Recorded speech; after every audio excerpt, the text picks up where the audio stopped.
Hovoríš, že si za ľudí, no v telke iba reveš. Vulgárne statusy a storička, jak keby moc bola len hejt a smiech. Keď sa ťa niekto niečo spýta, hneď útočíš jak pitbull. Namiesto pravdy drama, hlavne nech to má milión view. Kde máš svoj morálny kompas, kámo? Keď každý tvoj prejav je len show. Hráš sa na frajera pre ulicu, no zabúdaš, že tu žijú aj deti s tebou. Kde máš svoj morálny kompas, kámo? Keď sila je pre teba iba krik. Ak chceš riadiť životy ľudí, tak skús najprv zvládnuť vlastný tik.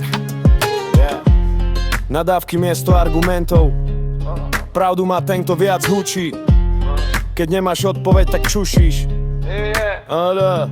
Sľubuješ poriadok v krajine, no v hlave máš len chaos. Toxický humor a výsmech, za ktorým schovávaš vlastný strach a zlosť.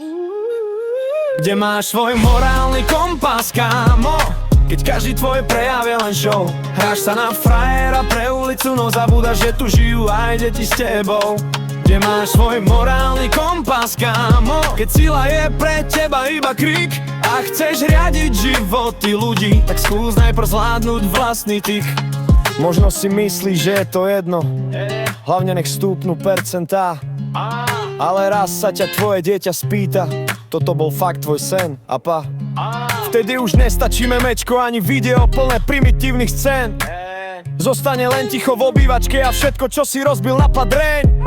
Posledný refrén. Tak nájdi svoj morálny kompas, kámo, alebo aspoň skús ubrať. Politika nie je len cirkus, tu ide o to, či máme čo svetu dať. Nájdi svoj morálny kompas, kámo, a ak to nedáš, chod z pódia preč. My nechceme ďalšieho hulváta, čo vie len pičovať a neviesť.